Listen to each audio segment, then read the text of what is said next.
Assalamualaikum warahmatullahi wabarakatuh. Saya akan membentangkan pengenalan mengenai kriptokuransi atau mata wang kripto di Malaysia. Okey, maksud mata wang kripto ialah aset digital yang direka dan berfungsi sebagai medium pertukaran menggunakan kriptografi. Mata wang kripto ini merupakan subset mata wang alternatif atau lebih khusus dikenali sebagai mata wang digital. Jadi ianya merupakan salah satu cara lain untuk menggantikan mata wang fiat seperti ringgit Malaysia dan lain-lain lagi.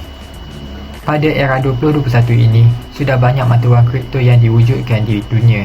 Antara yang terkenal ialah Bitcoin, Ethereum, Dogecoin dan lain-lain lagi. Bitcoin adalah berbentuk bulat seperti shilling, berwarna keemasan dan mempunyai logo B di tengah-tengah pusatnya. Berikut merupakan pernyataan masalah. Hasil kajian telah dijalankan mendapati bahawa tahap pengetahuan masyarakat Malaysia berkenaan mata wang kripto masih kurang. Segelintir masyarakat masih lagi skeptikal terhadap hukum berurus niaga menggunakan kripto.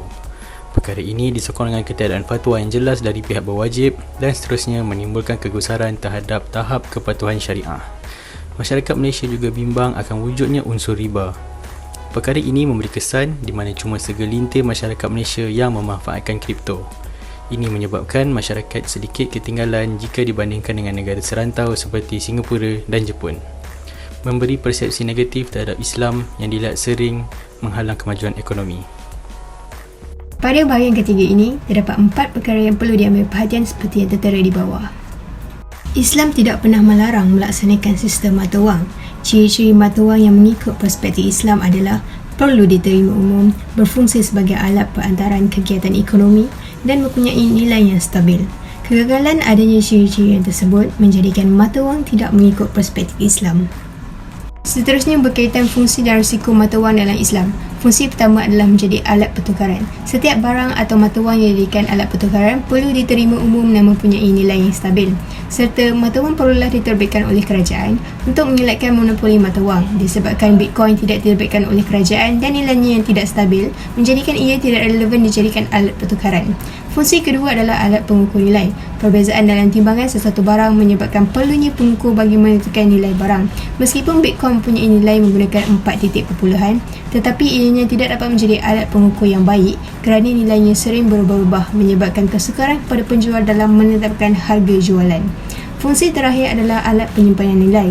Mata wang menjadi alat simpanan nilai kerana ianya boleh bertahan lama dan mudah dicairkan.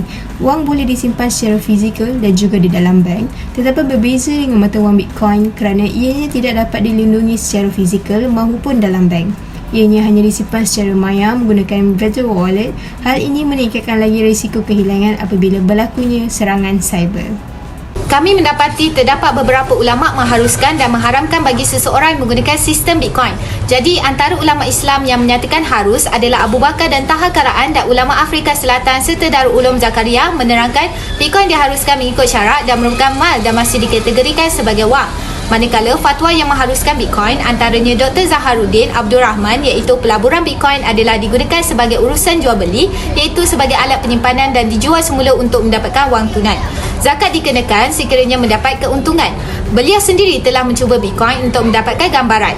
Selain itu, Datuk Dr. Muhammad Daud menyatakan bahawa penggunaan kripto atau Bitcoin adalah mengikut perspektif Islam. Zakat dikenakan tiada unsur gara kerana risiko sesuatu pelaburan tidak akan memberi kesan atas sesuatu hukum.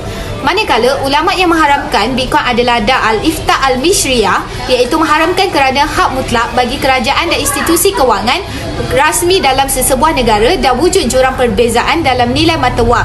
Bagi fatwa yang mengharamkan Bitcoin adalah Datuk Dr. Zulkifli Muhammad Al-Bakri kerana tidak menepati ciri-ciri mata wang. Kaedah fiqh menyatakan hukum sesuatu barang adalah bagaimana seseorang melihatnya. Manakala Dr. Ahmad Zufian Cik Abdullah menyatakan Bitcoin adalah sebagai alat yang sukar dikenal pasti identiti. Selain itu, kadar spekulasi yang tinggi, mudah berlaku penipuan dan tidak dikawal selia oleh badan berautoriti. Berikut merupakan maslahat dan mafsadah bagi sesuatu Bitcoin. Bagi maslahat Bitcoin adalah mudah dibawa ke mana sahaja mahupun dalam dan luar negara. Wujud desentralisasi iaitu pemilik bebas melakukan segala transaksi. Seterusnya wujud konsep peer-to-peer iaitu pemilik bebas melakukan urus niaga tanpa pihak ketiga seperti institusi kewangan terbabit. Manakala mafsadah sistem Bitcoin adalah tahap keselamatan e-wallet mudah terjejas dengan penjenayah cyber dan tiada undang-undang ditetapkan oleh pihak berkuasa terhadap penggodaman kebenaran sekiranya perkara tersebut berlaku. Selain itu, sekiranya seseorang lupa kata kunci e-wallet, mereka tidak dapat mengakses mata wang Bitcoin dimiliki. Akhir sekali adalah semua individu yang menggunakan Bitcoin sebagai alat pembayaran bebas melakukan transaksi untuk mendapatkan sesuatu barang atau perkhidmatan tanpa sekatan sehingga menyalahi undang-undang, seperti membeli senjata tanpa lesen. Keputusan soal selidik berdasarkan respon tahap kefahaman masyarakat mengenai Bitcoin sebagai mata wang kripto telah kami jalankan. Kajian kami dibahagikan kepada 3 kategori, iaitu kategori A, B dan C. Jadi berikut adalah merupakan hasil kajian kami.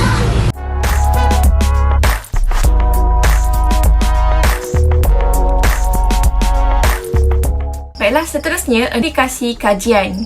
Sekiranya mata wang kripto diamalkan sebagai salah satu medium dalam ekonomi Islam, ia akan menimbulkan pelbagai implikasi kepada pihak tertentu, khususnya dalam bidang ekonomi. Yang pertama, dengan adanya pematuhan syariah, ia akan menjadikan mata wang kripto lebih diyakini untuk digunakan, terutamanya pengguna beragama Islam. Ada ahli ilmuwan Islam berpendapat bahawa status Bitcoin mengikut syarak dan merupakan harta mal mutakawim, iaitu harta yang ada nilai dalam perundangan Islam. Kalau tiada dalil mengatakan haram, maka ia harus untuk digunakan. Seterusnya, dapat mengembangkan sektor ekonomi negara. Bitcoin bukan sahaja boleh digunakan oleh orang-orang kaya, bahkan semua orang boleh menggunakan Bitcoin. Mereka boleh tukarkan nilai Bitcoin kepada mata wang biasa, produk dan servis pada bila-bila masa yang mereka perlukan. Sekiranya Bitcoin mempunyai nilai yang stabil, maka transaksi jualan akan meningkat. Secara tak langsung, jumlah pelabur akan semakin ramai, pelaburan meningkat dan menyebabkan sektor ekonomi negara semakin berkembang. Disebabkan oleh hukum yang tidak jelas, ia menimbulkan rasa syakwasangka, terutamanya berkaitan hukum Islam. Wujud pandangan mengatakan harus dan haram. Mereka menyatakan Bitcoin mengandungi unsur gharar, atau dalam kata nama lain, ia mempunyai penipuan untuk mengaut keuntungan yang besar dan boleh merugikan orang lain secara mutlak. Selain itu, Bitcoin tidak ada ciri mata wang yang sah dan boleh wujud unsur tersembunyi yang tidak diketahui oleh pelabur. Implikasi terakhir ialah ketidakstabilan mata wang kripto mempunyai risiko yang sangat tinggi kepada pelabur. Harga Bitcoin sentiasa berubah.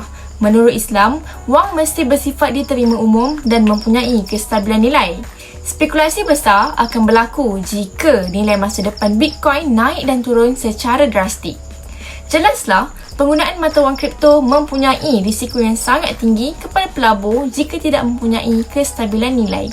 Seterusnya ialah cadangan dan penambahbaikan. Secara keseluruhan, cryptocurrency ini bagus untuk dijadikan alternatif mencari wang tambahan kepada rakyat. Hukum terhadap cryptocurrency ini tidak dipandang remeh oleh umum, khususnya oleh umat Islam. Cadangan dan penambahbaikan ini terbagi kepada 3 pihak. Yang pertama ialah pihak cryptocurrency. Seharusnya membenarkan campur tangan atau menjadikan pihak Bank Pusat atau Bank Negara Malaysia mengawal selia segala transaksi dan mengelakkan penipuan. Tambahan pula, cryptocurrency ini perlu menjelaskan tujuannya dihasilkan sama ada digunakan sebagai mata wang atau sebagai sebuah platform pelaburan. Pelabur kripto haruslah memahami selok-belok tentang cara penggunaan mata wang kripto. Pemilikan yang melebihi nilai 85 gram emas serta cukup tempoh pemilikan selama 1 tahun haul, wajib ke atas pemilikan mata wang kripto untuk membayar zakat harta sebanyak 2.5% dari nilai semasa harga kripto tersebut. Yang ketiga ialah Bank Negara Malaysia. Sebagai bank pusat di Malaysia, mereka haruslah berunding dengan pihak cryptocurrency untuk menjadi pihak yang berautoriti untuk mengawal selia transaksi kripto ini. Jika kerjasama dapat dijalinkan, maka pelabur di Malaysia akan lebih yakin kerana risiko untuk ditipu dapat dikurangkan.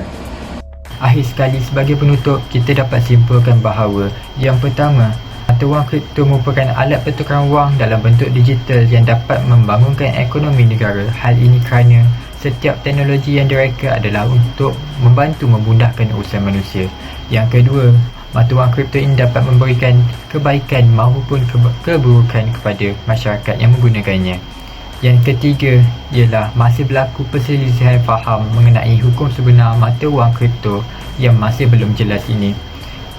Akhir sekali, wilayah persekutuan Datuk Dr. Zulkifli Muhammad Al-Bakri mengeluarkan hujah bahawa hukum mata wang kripto adalah haram disebabkan oleh terdapat unsur gharar dalam mata wang kripto.